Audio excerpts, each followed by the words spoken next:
Hey guys, how are you? Whoop. All right, so progressivism, chapter 17.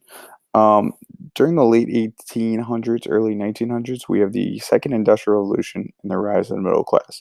This led to prices for consumer goods going down.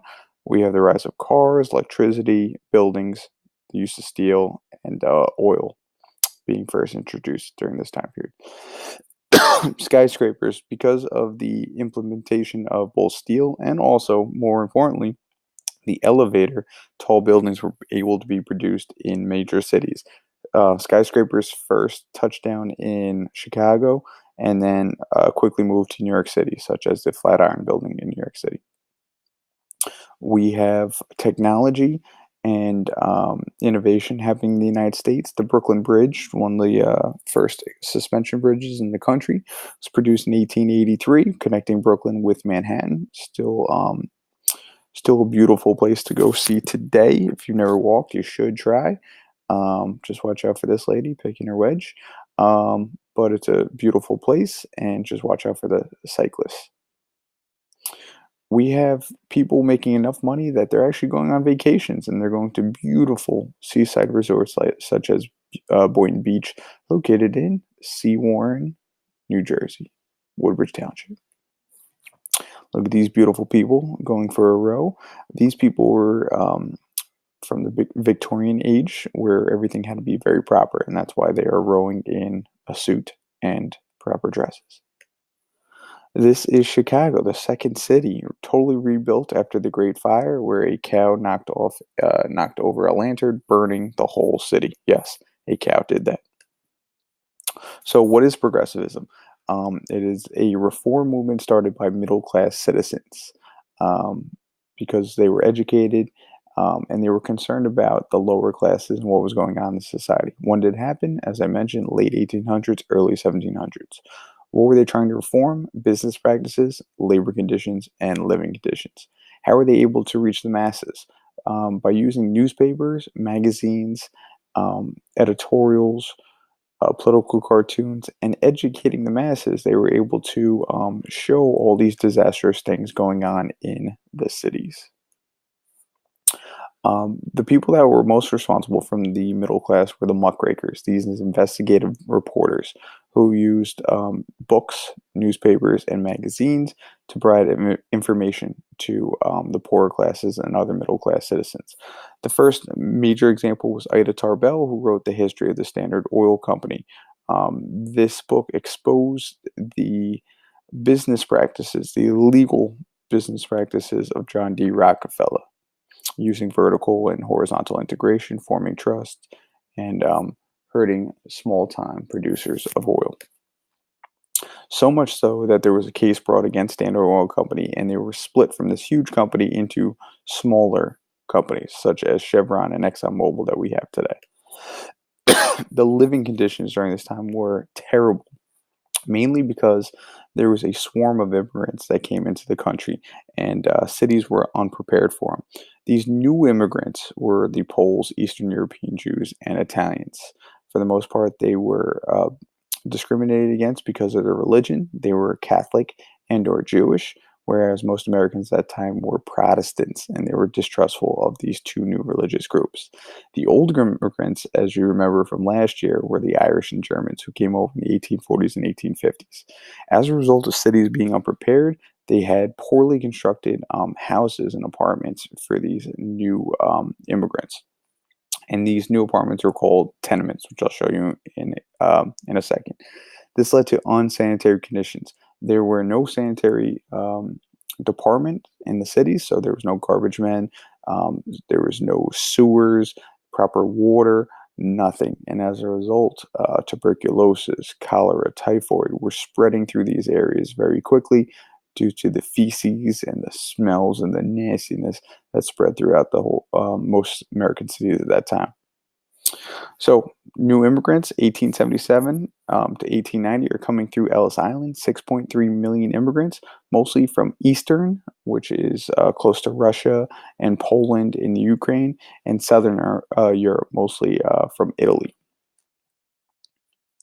As you can see, here's the eastern part of Europe and also the southern part of Europe in this very distorted map, and they're coming to the east coast of the United States. From there, they would spread to all different parts. We also have Asian immigrants coming over to the west coast, mostly from China and Japan. This is me, and this is outside Ellis Island. When they came to Ellis Island, once they cleared through it, they would get on a train, and these trains would bring them all throughout the country. For example, a lot of Poles, Ukrainians, Hungarians got on the Carteret Chrome train. They spelled Carteret wrong, where they were sent to this right outside of Woodbridge to work in chrome, where they worked in steel and chrome mills. Um, in a port right outside of Port Reading. As you can see from the urban growth, a lot of these places quadrupled in population. New York and Seattle having some of the biggest tolls. A lot of these immigrants would form little ghettos throughout the cities, such as Mulberry Street, which we call Little Italy. They'd be speaking Italian and also bringing some of their cultures there. Here are some of the tenements. As you can see, very poorly constructed. A lot of times people would be living in shacks and or basements or attics.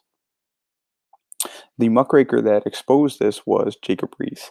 He went around, wrote a book, and took pictures of how the other half lives, how the poor lived in New York City, whereas the Vanderbilts and the Roosevelts, Roosevelts and the Rockefellers were living in these grand houses. And here's a tenement. One of these floors used to be for a middle class family. Now they divide into um, one level would be for about 6 or 7 families instead of just one family. So they were crowded in there. No windows, no running water. It was pretty dreadful. Look at this little tiny room here. As you can see, mostly made of wood, so fire was a big concern. It would spread pretty easily. Very famous picture of Lithuanian cigar makers living in this small little shack. And some families actually made it a home and made it nice, but for the most part, they didn't treat these rooms too well. And here's a picture from Jacob Riis. These are the orphan boys. Since many of their parents were working 12 to 14 hours, they were thrown in the street, and a lot of them became orphans. I think estimated about 100,000, 200,000 orphans living in New York City. Another muckraker, Upton Sinclair's The Jungle, talking about the meat practices. You read about this already.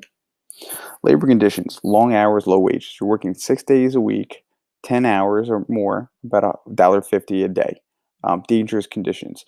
A lot of them would get injured on the job. They didn't care about the safety. If somebody got hurt or died, so what? I would find a new immigrant coming off the boat the next day. They use child labor up to ages 6, 7, or 8, and they would only pay him a third of what a man would get paid for the same job. And they disallowed labor unions from forming. And if you tried to join a labor union, they would restrict you or blackball you from working. Here's an example of a striker confronting a scab. So this person was on strike because of low wages and long hours. They actually tried to replace her with somebody for a lower pay, and there was brawls that were happening between the strikers and labor. Just to show you how terrible some of the conditions were, the Triangle Shirtwaist Fire in 1911. A fire started on about like the 14th floor. I forget what floor it was. There was no safety ladders. You're going to actually watch a video on this. There was no safety regulations, and 146 workers died as a result. And afterwards, New York passed the toughest fire code. So you needed to have multiple exits, and you have sprinklers, whatever else. And here you go, trying to put out the fire in the Triangle Shirtwaist Fire. And instead of being burnt, a lot of the women who were working there, mostly Jewish and Italian immigrant females, jumped to their deaths. Another muckraker, we have Louis Hine, who was a photographer. He didn't write, but he took photos of children working in these terrible conditions, as you can see from some of these photos. No public schools, forced to work to support their families. Look at these poor guys. Take a look at this chart, and that is it. See you later. Bye-bye.